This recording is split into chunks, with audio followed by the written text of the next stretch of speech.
The 2024 election proves something huge. Americans are done with the chaos. But one student isn't so sure. What follows is one of the most intense, unfiltered political exchanges you'll hear this year.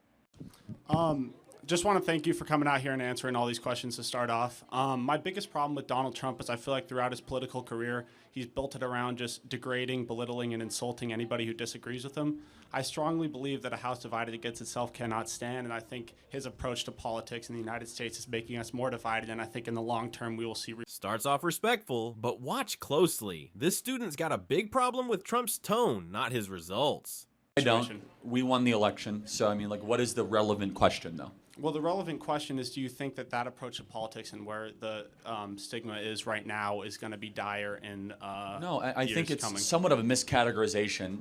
I mean, are there things that he says that I wouldn't say? Is there a style that he employs that I don't employ? You see how I do things. It's not always like that. Right. But can you acknowledge he also keeps his promises? That's pretty good, right? Well, I mean, not necessarily all his property. The war was supposed to end on day one. Kirk flips the script. Forget style. What about results? Border security, promises kept, the heat turns up. Well, it's more secure now. No, yes. it's totally secure. We have literally nobody coming across the southern border. I mean, so he in the first term he kept promise after promise after promise after promise, and so I guess what would you prefer? Someone like Donald Trump that has a style you don't like, or someone like George W. Bush that has a style you like and was a terrible, awful, lying president? Well, it's less of, I mean, the style is going to turn into big demonstrations that we see across the country where it becomes vulgar and it becomes difficult to work with one another. I mean, if you look at you can pick January 6th or you could pick riots on the left side. You saw this kid that got punched by a professor here for wearing a Trump hat? No, but it's the other side doing it. We're not doing that. But it's both sides. Well, okay, January 6th is an example of that happening. Okay, how about something within the last... Would you take tough words over a polished liar? Kirk lays out the choice. Of right-wing violence in the last 3 years. I mean... We're incredibly peaceful. No, seriously, you can't name an example. But I can name Tesla dealerships being burned, death threats every day against Tulsi Gabbard and President Trump. Oh, I don't know, President Trump getting shot on the 13th of July in Butler, Pennsylvania. So I just find it to be just a little bit, like, outrageous that, like, well, it's Donald Trump dividing the country. I know that he got shot. I know that they want to kill him. And I know that he's been keeping promises. I know that the left is, trying to murder us in the streets and punching our students in the face. And I understand that they're hunting everybody with a Trump supporting hat down. But it's some... The student brings up division. Kirk fires back with real-world examples. Trump hat attacks, riots, and July 13th. Things get personal. What's happening on the left. I think the kid that got punched out in front of the coup, awful situation. I think burning down Teslas, creating violence on the left side, I think that's an awful thing to do. I do agree with that. But I think that Donald Trump, and I mean the President of the United States, ultimately has some form of a responsibility to try to unite people. And I think that the stigma on both sides is just rising up, and I think that's as a result of the leader we have. A call for unity. Reasonable, right? But Kirk's not letting that slide without receipts.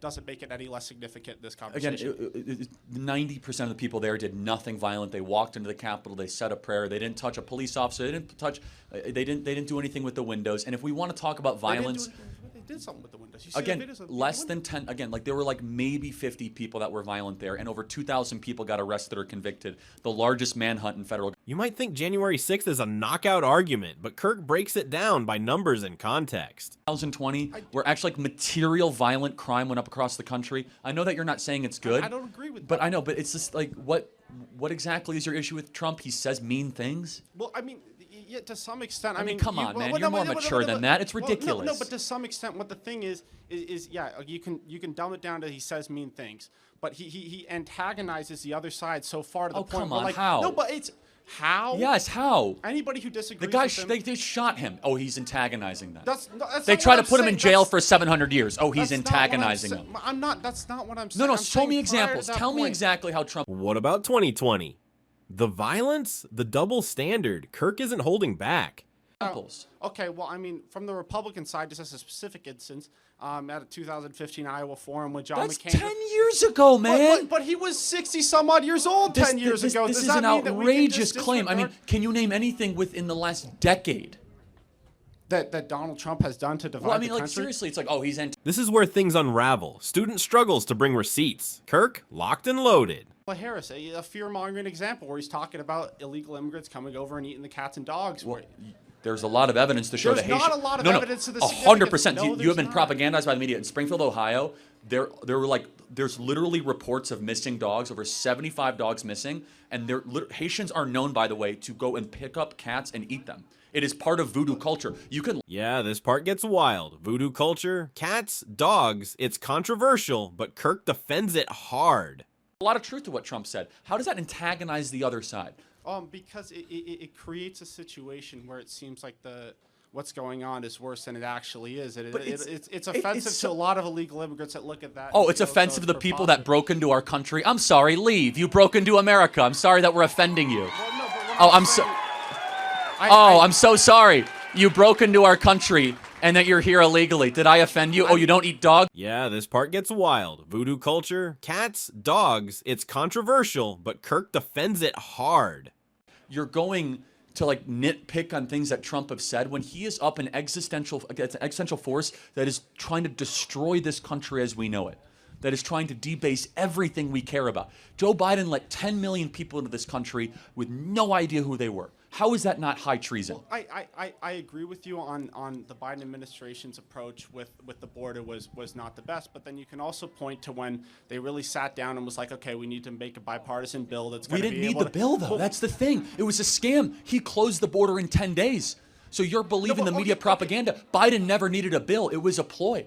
Donald Trump did it with no bill in literally a week. Yeah, no, I understand. Well, yeah. So then why did we need a bill? Well, what I'm saying. Who really secured the border? Kirk puts Biden's record on blast and calls out media manipulation. Crap. No, it's not. In the summer before the election, he pushed forward some policy working with Republicans that would secure the border. Donald Trump called him up and he said, listen, this is not going to be good for our election. Kill it. That's not, again, you believe so much of the media lies.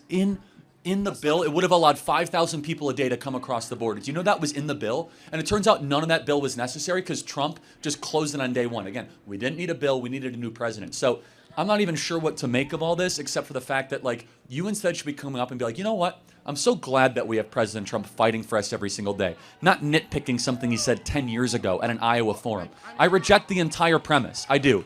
All right. I do. And that's fair. I'm sure you do. So judge him for what he does and how he does it, which is every single day deliver on the promises for the American people. Yeah. Well, Thank you very much. Gotta go. And just like that, game, set, match. Results over rhetoric, promises over politics. Want more unfiltered debates like this? Subscribe to Unfiltered Nation and stay in the loop.